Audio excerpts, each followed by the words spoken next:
Me serious issue of harassment केला, defamation केलं, misuse केला सोशल मीडियाचा. ते म्हणतायत मी एकदम फॉल्स स्टेटमेंट रिलीज केले सोशल मीडियामध्ये. रिकमेंड नाही करू शकत. मी पुन्हा बोललो रिकमेंड नव्हतं पाहिजे, व्हेरिफिकेशन पाहिजे होतं, म्हणून ते माझ्यावरती लिगल ऍक्शन घेणार आहेत.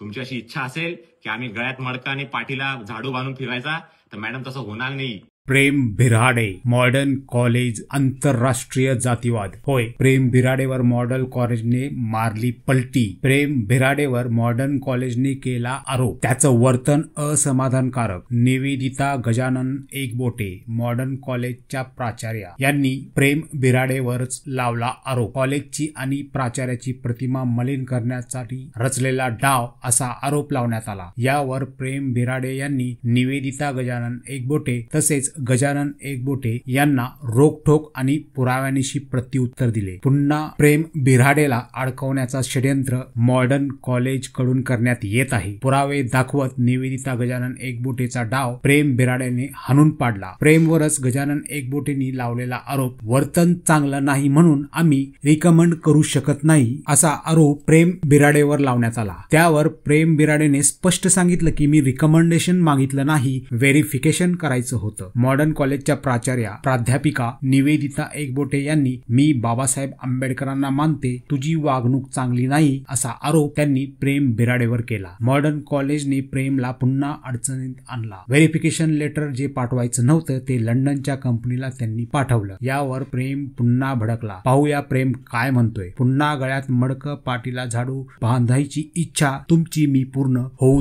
देणार नाही अशा शब्दात प्रेमने मॉडर्न कॉलेजला सुनावलं आहे. सोसायटीचे मॅनेजिंग डायरेक्टर गजानन एकबोटे सरांनी माझ्या फेसबुक पोस्टला कमेंट केली.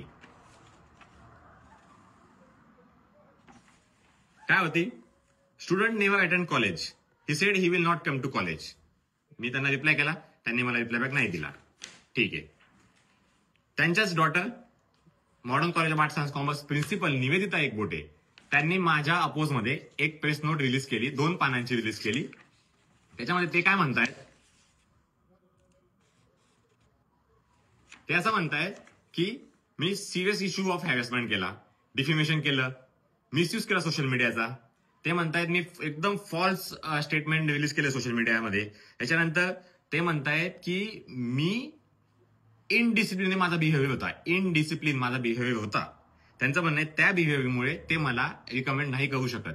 मी पुन्हा बोललो रिकमेंड नव्हतं पाहिजे, व्हेरिफिकेशन पाहिजे होतं. त्याच्यानंतर मॅडम मला म्हणतायत की तुझ्या वागणुकीबद्दल आम्हाला आक्षेप होता. ठीक आहे. दुसऱ्या पानात मॅडम मला म्हणतायत की मी बाबासाहेबांना खूप मानते, बाबासाहेब माझे आयडियल आहेत, बाबासाहेबांचं इक्वेलिटी, एज्युकेशन, सोशल जस्टिस याच्यावर मी चाललेली आहे. माझ्यासोबत काय झालं मॅडम? नंतर मॅडम म्हणतायत की माझ्या ह्या वागणुकीमुळे त्यांनी मला रिफ्यूज करून दिले एज्युकेशन रेफरन्स देण्यासाठी. ठीक आहे. मी त्यांचा या डिसिजनचा रिस्पेक्ट केला. मॅडम मला म्हणताय मी स्प्रेड केला मिस इन्फॉर्मेशन म्हणून ते माझ्यावरती लिगल ऍक्शन घेणार आहेत. हे मॅडमचं प्रेस नोट आहे. तुम्ही मॅडमच्या ऑफिशियल वेबसाईटवर जाऊन, ऑफिशियल फेसबुक पेजवर जाऊन तुम्ही बघू शकता. हे सगळं झालं. मी पुन्हा दाखवतोय लेटर ऑफ रिकमेंडेशन. साहेब आणि मॅडम म्हणता आहेत की मी डिसिप्लिन स्टुडंट नव्हतो. हे आहे letter of recommendation.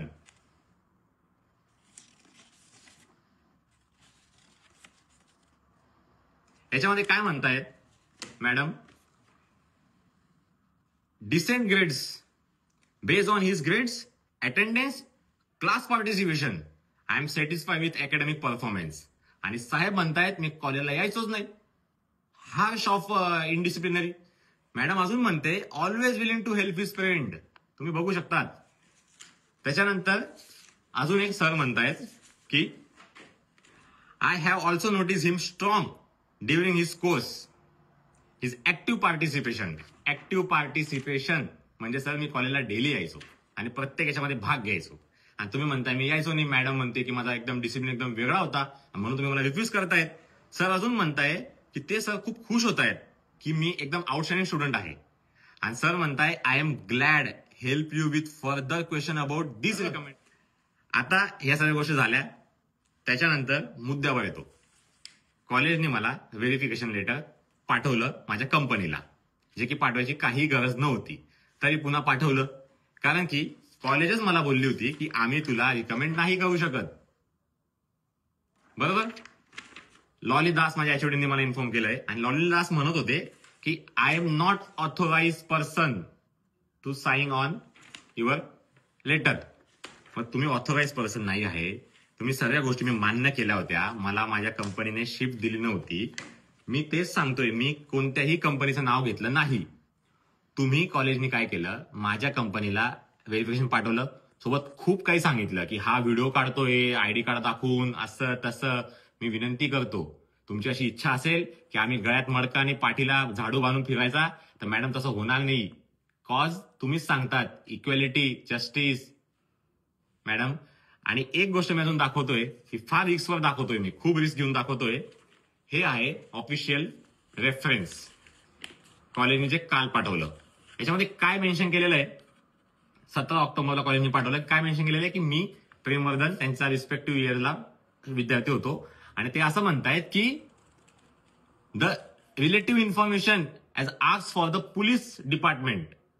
After verifying police department will inform you immediately.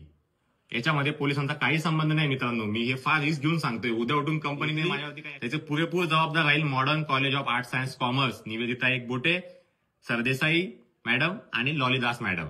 लॉलीदास madam मला जसं म्हटल्या की मी साईन नाही करू शकत किंवा आम्ही तुला देऊ शकत नाही. बरोबर, मी रिस्पेक्ट केली डिसिजनची. जे झालं ते झालं. आता लॉलीदास मॅडमांनी याच्यावरती सही का केली आहे, मग का बघू शकतात. Lolly Das, HOD BBA, 14 October. आणि काल सर मला म्हटले की आम्ही 17 ऑक्टोबरला पाठवून दिलेलं आहे. तर 14 ऑक्टोबरला होतं सर, तुमच्याकडे इथे डेट टाकलेली. 17 ऑक्टोबरला का पाठवलं? मित्रांनो, माझी एकच विनंती आहे की हे होतं एज्युकेशन रेफरन्स. हे माझं बिहेवियर रेफरन्स नव्हतं. याच्यावरती क्लिअरली मेन्शन केलेलं आहे. क्लिअरली काय मेन्शन केलेलं आहे? Education reference. आणि माझ्या बिहेवियर बद्दल बोलताय सगळीकडे. माझी एकच विनंती आहे की तुम्ही तुमची रिस्पॉन्सिबिलिटी पाळली नाही. माझा अधिकार मला भेटला नाही. मला जस्टिस भेटायला पाहिजे. त्या रिस्पेक्टिव्ह मॅडमांवर कारवाई झाली पाहिजे. शिक्षकाचा मिनिंग काय असतो? शीलता, क्षमता आणि करुणा. मॅडम, फेल झाल्या तुम्ही. काहीही नाही केलं. तुम्हाला काहीही अधिकार नाहीये त्या तुमच्या पोझिशनवर बसण्याचा. मॅडम, शिक्षकाचं काम असतं विद्यार्थ्याला घडवणं. तुम्ही तर माझं फार. मॅडम, हे बिलकुल योग्य नाही आहे. आणि मला आणि माझ्या कंपनीला तुम्ही जे काही पाठवलं आहे, जे काही तुम्ही मला हॅरेस करतायत मॅडम, ओरिजिनल हॅरेसमेंट माझी होते, तुमची नाही होते. मी सहन करतोय. डिफेमेशन मी सांगायला पाहिजे, हॅरेसमेंट मी सांगायला पाहिजे. आणि तुम्ही सांगताय मॅडम प्रेस नोट मध्ये. This is not fair, this is unfair.